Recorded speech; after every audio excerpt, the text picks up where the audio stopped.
I want to move on to the virtual hot seat section of the show.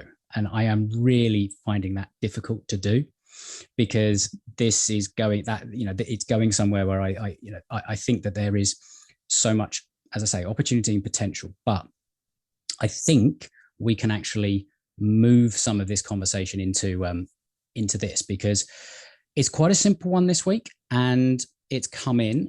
Sometimes they're a bit longer than others, but this one is nice and simple, but it's also, I think, something that fits in nicely to the conversation that we've been having.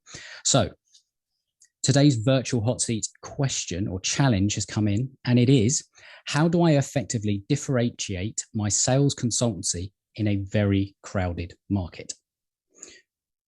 First thoughts on hearing that challenge, Jim? This one hits close to home. Because I can draw some recommendations. We're going to make a lot of assumptions, and I know that's the case typically in these virtual hot seats. But we'll hopefully this will be helpful, and not just for this person. I think there are several lessons in any sort of professional services. Well, why I like this one is because it actually does allow us to talk in a little bit more generality, make some of those assumptions. But I think between us, we've got quite enough experience to be able to make the right type of assumptions underneath what is happening with this question. Yes. When you shared this with me, there was a little twinge because I've made some mistakes myself, and I'm happy to talk about that as well. And this does hit very close to home, but I do think this is very much a messaging centered issue. When I talked earlier about crickets, commodities, and cowboys, this is the commodity piece, right? We're talking about differentiation, and your listener viewer is right. It's a crowded market space, and when you say something like sales consultant, that means lots of different things to different people. It's very muddy. The first thing that comes to mind is sales consultant. You don't want to sound like a salesperson, and you don't want to sound like a consultant. So you have two things in your title that are working against you. And it's oftentimes people don't want to hire a consultant. Let's just put it there. There's not joy. What's the old adage? You hire a consultant and they'll steal your watch to tell you their time. Is that that's right? But I can say, hey, there's value in knowing what time it is. So absolutely. However we get there. I think you've heard that one before. I was working with a team. This was a little bit different for me just a couple of months ago with a big law firm. They do a certain type of legal practice. And I had to remind them that when they're talking to potential clients and to clients, that they're not having cocktails at the bar association meeting. You have to get past the language of lawyers and knowing that people typically don't want to hire you. They don't understand what you do. They don't like the way that they pay for your services. And it's just icky. That's a very technical term, but it's just very icky for them. So back to the question: how do I differentiate myself? First of all, what do you think about the term differentiate? We're going to make some assumptions, but when somebody says the word differentiate to you, what do you think they're talking about?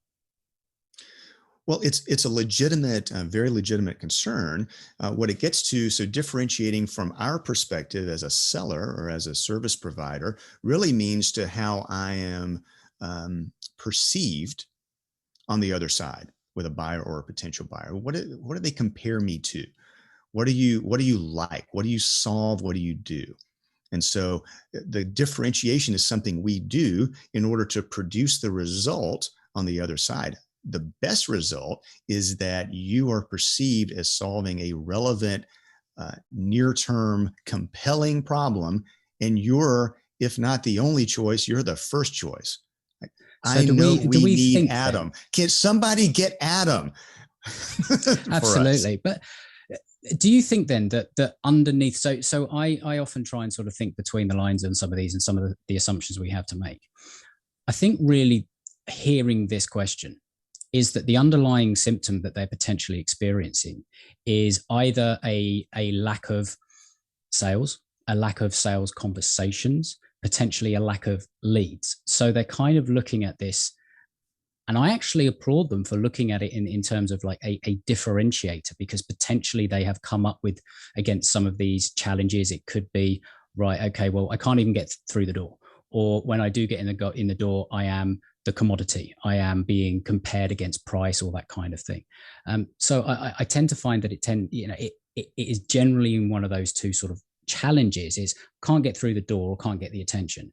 And then when I'm in the door, it's like, right, well, how much do you charge? And it's like, well, yes.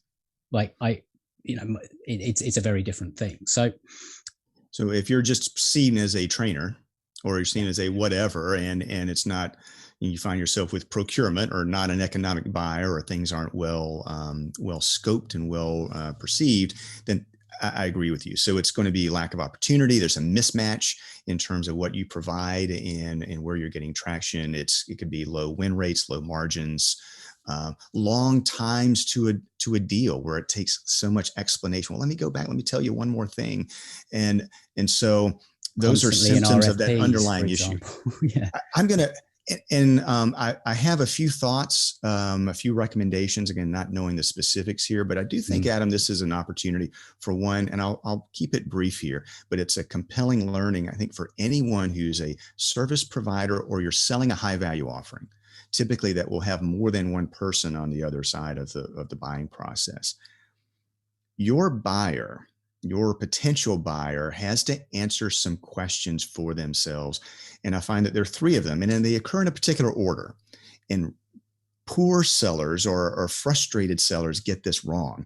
Effective ones get this right. So here are the questions. And I will say your buyer is asking themselves these questions, whether they're consciously aware of it or not. The first question is, why should I change or consider changing what I'm doing today? So if I've got a problem, what we've tried before hasn't worked, or we don't know how to approach it. But that's the change piece, the case for change they have to make internally, is the first question. The second question is, why now? Why should it be a priority? There are lots of good ideas. There are 25 things we'd like to address in the business. What are our top 3 or 4 that are compelling and we have a sense of urgency about them? And then, and only then, it's why you? Why you versus a named competitor? Why you versus us doing it ourselves? That's where the differentiation piece comes in. And so what I find is that those sellers, individuals and teams who are really good, recognize that's the sequence. They don't get ahead of themselves. Where people struggle is if they think, oh, I've got to establish my credibility. I've got to differentiate on the front end. That's the first thing I'm going to do, is tell people why I'm different, how I'm better trained, more experience, more logos. This is what makes me great, when they haven't made the case for change yet. So that they try to do all the credibility statements and the capability stuff, and then that doesn't really work. They're trying to answer the why me part. Then they try to promote a sense of urgency, and they get frustrated with that. So maybe if we bundle it differently, price it differently, do something like that, we can't get them to change. And then they come back to the change piece. Well, we have to start educating the market again. Well, the market doesn't need educating. They don't want that. They want problems solved, and they want to get to their opportunities. So with all of that, and I know underlying this is a lot of the things you talk about, Adam. So when it comes to differentiation, realize that's at the end of the chain here. Don't start with setting yourself apart. And I think that gets to the first bit of advice or recommendation that I would have here, which is make sure you have your ideal client in mind, that you've got a very clear sense of whom you're serving and when and what you would do for them, and you're associating yourself with a problem. So if you're a sales consultant, you can come with that, or you can say, my clients come to me when they're not winning RFPs. Our clients come to me when they're beefing up their sales team and they need people to be productive faster and be able for us to pay for them, or whatever that case might be. So you're solving a problem, whether it be revenue growth, whether you need some specific expertise, whether you're whatever's on your dashboard isn't working. And that answers the why change piece. So like, absolutely. Oh yeah, we have that. Our win rates are down. Our time to close is stretching out. We have a new competitor actually come outside of our industry that we don't know how to deal with that company. So that's the first part I would say. And what's interesting there? No. it's interesting because it's brought up a thought of mine, and that is, I don't hear a lot of people talking about things in this way, and is that there is always opportunity in transition. That is where opportunity lies, because without a transition, people are comfortable, and that is the most competitive place to play, is comfort. Apathy kicks in. It's like, well, I don't need to change. Why would I need to change? So one of the ways that you can differentiate yourself, or at least start the process of considering how to differentiate yourself, is to start considering, right, who is my ideal target market, as you've said there, but really looking into not just the things about them, the psychographics, the demographics, all the rest of it. What are the transitions in your clients? Like, what are they? As you've said there, we're about to ramp up our sales team. We are, we've just lost 5 RFPs in a row. Like those sorts of things. What are those transitions? It's the things, it's the trigger events. It's like any big change event in life is a transition, and there is opportunity in there. Like anything from, leaving home for the first time, starting university, getting married, having kids, all the rest of it. That's massive transition. And there is a lot of trepidation, nervousness, all that kind of thing that goes with it. But there is also a hope and a positive perception of the future. So that is why the transition, it can't be a negative transition, it has to be a positive one. So can you pinpoint those transitions within your ideal client? Maybe you have to narrow your ideal client a little bit further in order to identify those, because they're too broad. But if you want to differentiate yourself and you want to be able to take a message that really confidently says, I'm the guy you come to when whatever said transition occurs, then you're differentiated.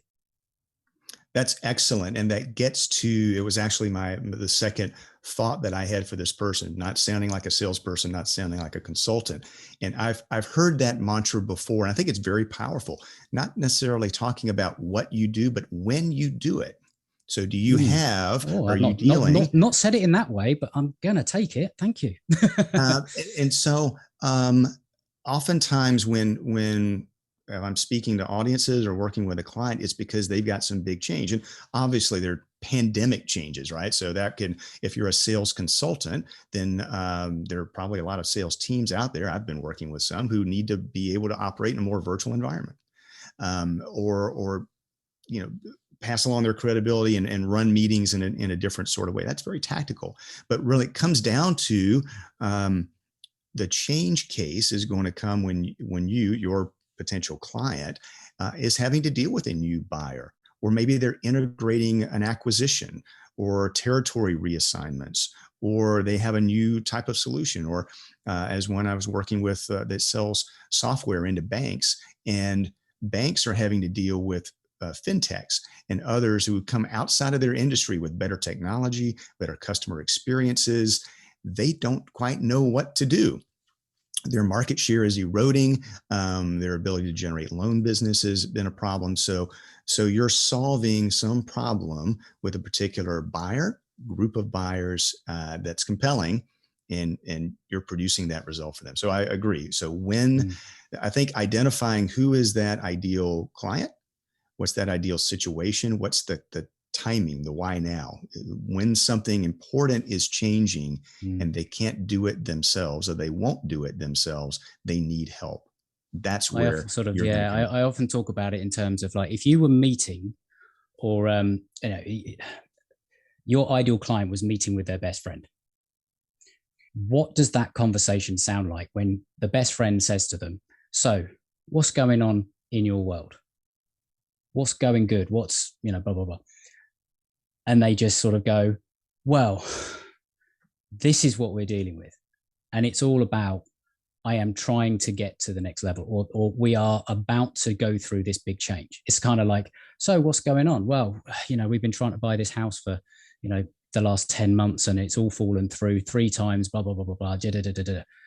Whereas if you have placed yourself in that friend's mind, that you have a solution for that kind of thing. It's like, so you're telling me that your house sale has fallen through 3 times, blah, blah, blah. Right. You need to talk to Bob. Bob's the guy you go to when you cannot keep a chain together, something like that. I don't know.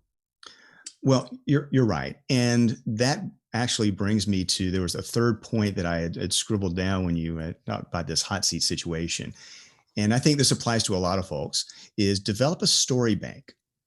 And there's been a lot of focus on storytelling as part of messaging, as part of conversations, and there's good reason for that.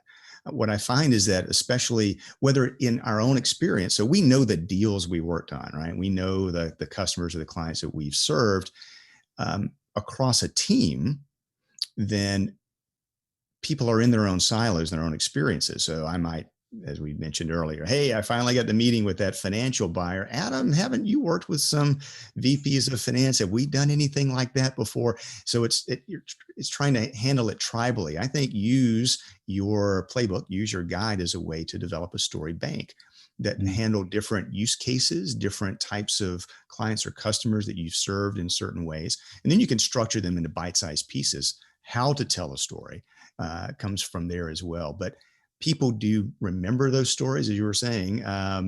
Hey, your house keeps, the thing keeps falling through, or you're frustrated with something. You really need to talk to Adam, and because I remember this time when Adam did so and so and so and so.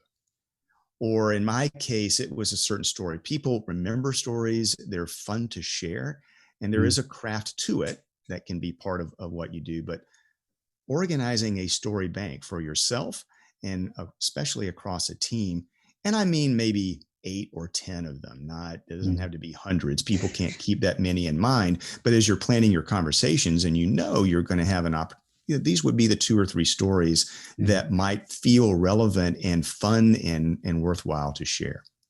Yeah, it's definitely, I mean, I remember one of my first jobs out of university a while ago now, and the managing director of the company, I used to hear him on calls, and it would be the same story he would tell on every single call.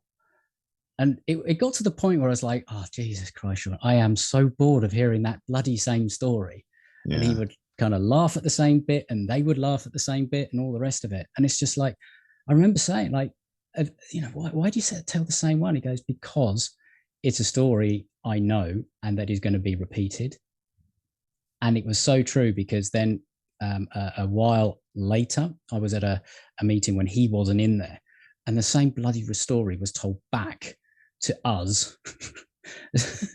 And it was just like, I was like, oh God, I don't want to hear that bloody story again. But it just sort of shows that you get so bored of your own stuff before anybody else as well. So there's an awful lot in there, and this is as I think I was expecting. It's a really broad question which can have a lot of nuances, but ultimately to attempt to summarize it from what we've discussed, this is a beautiful challenge that has been recognized because it is all around the foundation of a business, and it's not on how do I go and do a specific X, Y, and Z tactic. So the key to differentiation is understanding those 3 levels that you refer to there. Where are you trying to do it? Also, understanding your ideal client, really defining that ideal client, getting into their head, understanding their challenges, their hopes, dreams, fears, frustrations, what's keeping them up at 3 a.m., what are they complaining to their buddy about at the pub, and all that kind of thing. And then it's really about understanding, is there a transition that you can sort of place yourself into? And the one thing I think that we didn't necessarily touch on, but I think that it's just to sort of sow the seed to do a little bit more thinking around to anyone listening, is what's your offer? And I'm not talking about the service that you provide, but what is your offer? What do you actually deliver as an outcome or a result? And how do you communicate that? Because if you're just communicating based on category of the business that you're in, I am a sales consultant. Like, as you said, don't let people know that you're in sales, and don't tell them that you're a consultant. Communicate the value and the output, the result that you provide, and sort of like work on those areas and elements, because that will differentiate you. It's like, yes. Hey, how are you? What do you do? I'm a sales consultant. No, thank you. Cheerio. Hey, what do you do? Well, what we do is we help to streamline sales functional sales team, and we turn their we change their average sales, so improve their average sales cycle from 12 weeks to 4 weeks, and improve their closing margins by X% in whenever it is. Like it's a very different offer and a very different proposition to yes. I'm a sales consultant. So I hope that has helped the sales consultant who we have just, I think, sort of bashed your profession maybe a little bit, but I hope you do not take offense, because it's a profession that everybody needs in the world, because at the end of the day, nothing happens until a sale's made, and nobody eats and puts bread on the table until somebody buys things. So that's just the way. And it's more than a shame if you actually are really valuable, if you do produce those results. Absolutely. But you're not connecting because the message gets lost. If people don't really understand the setting of what you do, it's more than a shame. It's nearly criminal, Adam, to have this gap in confidence between what you can provide, what you can offer, and having confidence in how to talk about it. So get comfortable 100%. in this as well.